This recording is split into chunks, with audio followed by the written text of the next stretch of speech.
Hey guys, welcome back to Transformers G1 for Life, where I talk about G1 toys and related cartoon continuity. Season 2 of Transformers had a lot of new characters and a lot of surprises. Of those surprises, we had the introduction of 4 combiner teams, the first being the Stunticons. But I think even more surprising for the G1 cartoon is that we got a good origin story, starting in the Key to Vector Sigma Part 1. So please like, subscribe, and leave me some comments as we talk about the Stunticons. After a failed attempt to steal some super fuel, and Rumble pointing out that the Autobots rule the roads, Megatron acknowledges that something has to change, and that they need some wheels. The Decepticons proceed to commit Grand Theft Auto. First up is a 1976 yellow Tyrrell P-34, a Formula One race car that would become Dragstrip. Rumble takes it. Next up is a Porsche 928 that's being used as a bank robbery getaway car. Rumble also steals it, and this guy ends up becoming Dead End. For the third vehicle, who becomes Motormaster, they go after a black Kenworth K100 Aerodyne sleeper trailer truck. And at this point, it's apparent that stealing the vehicles is Rumble's responsibility, most likely because of his smaller size, he's able to drive away with these vehicles. The theft of the final 2 vehicles is not shown, but these are a white Lamborghini Countach LP500S, who is Breakdown, and the car that becomes Wildrider, which is a Ferrari 308 GTB sports car. Turn these cars into machines of total destruction. Megatron goes through the process of turning them into machines of total destruction. He slaps on some Decepticon insignias and begins controlling them via remote control. The improvements Megatron makes to the vehicles are quite impressive. They are strong and fast and have automatic force fields that make their hulls impenetrable. And with their anti-gravitational abilities surpassing Megatron's expectations, Rumble asserts that not even the Autobots can do this type of stunt driving. Incredible! Not even the Aerialbots can do that kind of stunt driving! Stunt driving. This pleases Megatron, who has them transform via remote control and introduces them as the Stunticons. The Stunticons! There is a problem, though. There's no way here on Earth to give them cybernetic personalities like we have.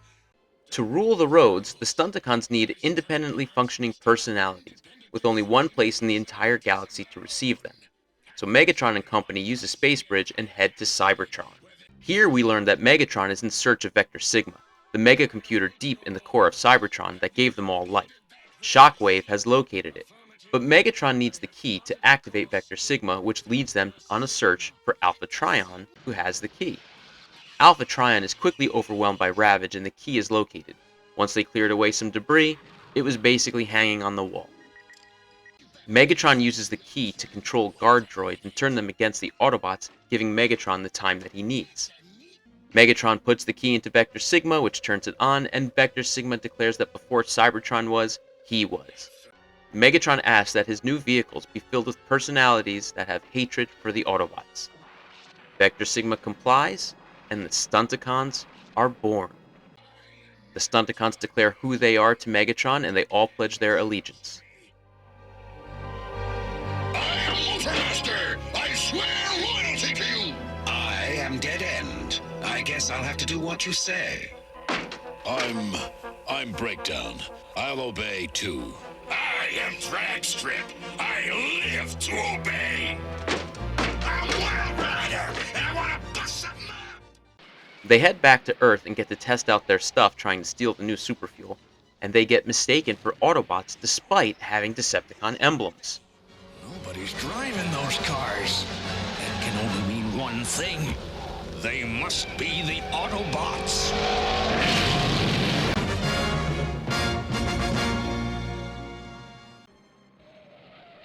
The story picks up with the creation of the Aerialbots, which is the other story that's going on in this 2-parter. And I think their story is probably a little bit more interesting because they have some unique personalities, unlike the Stunticons. But that's a video for another day, and it's also revealed that the key to Vector Sigma can turn matter into metal. But the majority of this episode is the typical back and forth beat 'em up, and when things get a little tough, we get the reveal and the introduction of Menasor. But of course the Autobots are prepared and eventually overpower Menasor with Superion and Omega Supreme. Menasor! Complete Omega Supreme!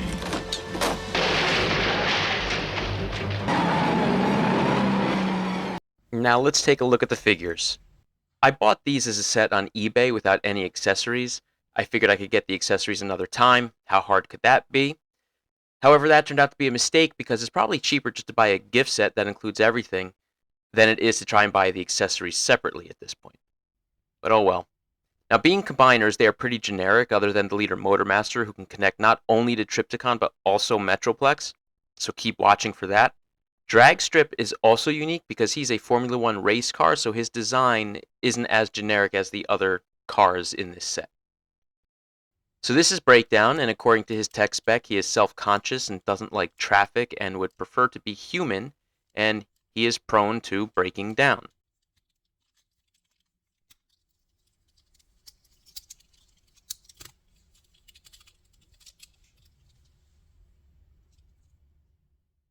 Wildrider is a terrorist, drives recklessly, he's nuts, and likes to cause accidents, and he is prone to tire blowouts.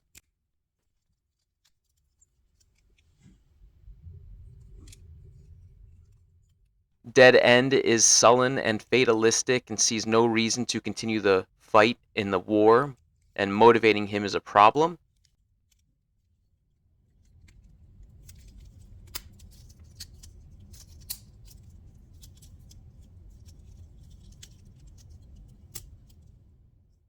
And then Dragstrip. So his design is more unique than the others, so I like that.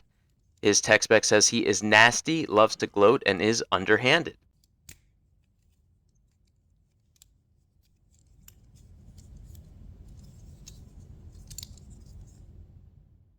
And finally, the leader Motormaster. Now, when you see something like this in the show, you're thinking, wow, that's awesome, another semi-truck that can rival Optimus Prime. His tech spec even compares him to Optimus. It says Motormaster seeks to destroy Optimus to be king of the road, and that he can survive a collision with anyone except Optimus. And then you get the toy, and you put them side by side, and you see this. So not much a comparison here. The scale was always off with Transformers, but that was just the way. So anyway, being the leader, he is the most interesting because of having multiple transformations. He has a robot mode,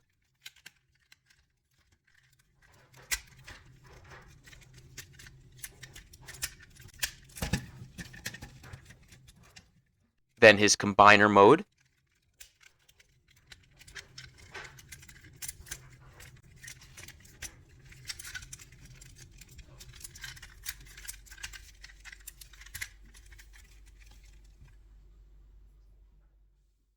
and let's just combine them all.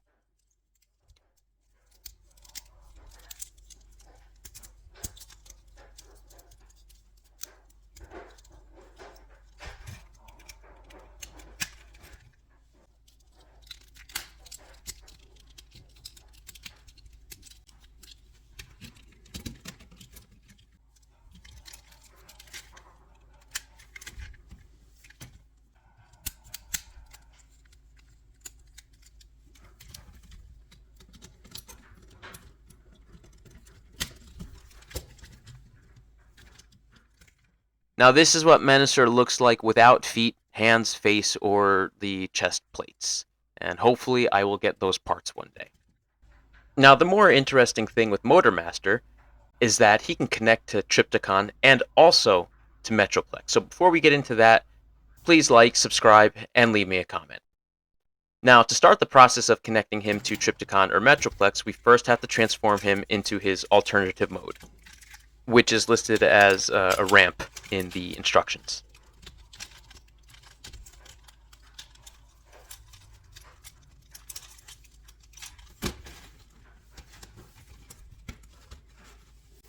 And one of the accessories I don't have is like a roller car that ends up being part of the chest plate, and that would go on here in this mode.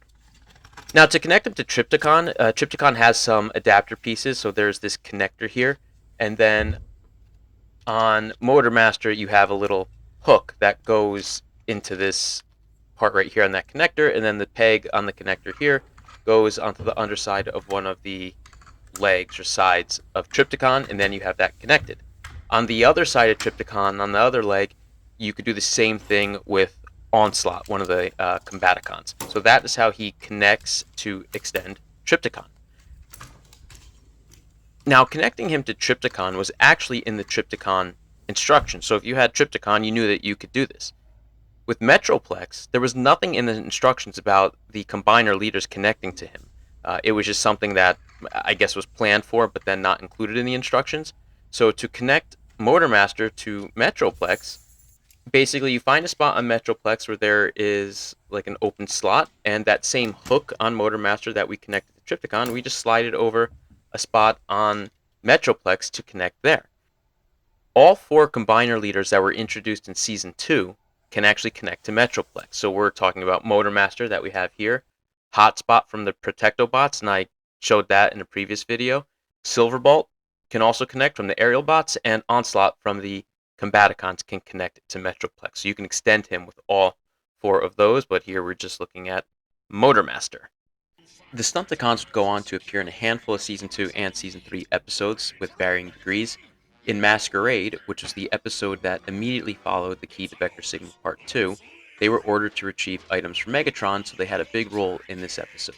They steal the 3 items, they are then tracked down by the Autobots, each Stunticon is defeated, including Motormaster, who loses in a head-on collision with Optimus.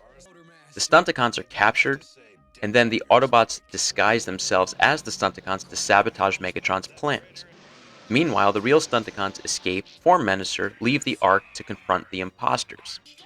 But the imposters can also form Menasor with some Autobot trickery, like a magnetic field, and after a short battle, the Autobots are revealed, but Megatron's weapon blows up as a result of the sabotage, and everybody retreats to fight another day. The next episode was Trans-Europe Express, so they were featured heavily again. Megatron is looking for a pearl that is actually a Cybertronian power source. Megatron also orchestrated a fake charity car race event that the Autobots are participating in because he needs metal from a custom car that is also competing in that event. The race is happening near where Megatron is, so he orders the Stunticons to take out the Autobots so they don't interfere with the plan. The Stunticons go after the Autobots one at a time and are pretty successful. The Stunticons then steal the car that has the weird metal, and in the end, after some more beat-em-up action, the Stunticons form Menasor, who is defeated when the human drives his race car into Menasor's face. After that, their inclusion was less and less, and usually to battle another combiner. In Cosmic Rust, the Decepticons get infected and send the Stunticons to kidnap Perceptor, who invented Corostop, which resists rust and corrosion and can cure them. The Aerialbots are assigned to get the Perceptor back. Menasor and Superion battle, with Superion being victorious. In Starscream's brigade, the Combaticons are created, and Starscream is using them to take over command from Megatron. Stunticons refuse to help Megatron because they are too busy having fun in a demolition derby, but eventually comply and defeat Bruticus. Now in Season 3, they were in the 5-parter 5 Faces of Darkness along with the rest of the Decepticons. In the Ultimate Weapon, they were there to battle Defensor. They had a notable appearance in The Burden Hardest to Bear, where they run Rodimus Prime off the road and knock the Matrix loose. And their final appearance was in The Return of Optimus Prime, where they were infected with the Hate Plague. Well, that's all I have on the Stunticons, so please like, subscribe, and leave me a comment. Transform and roll out.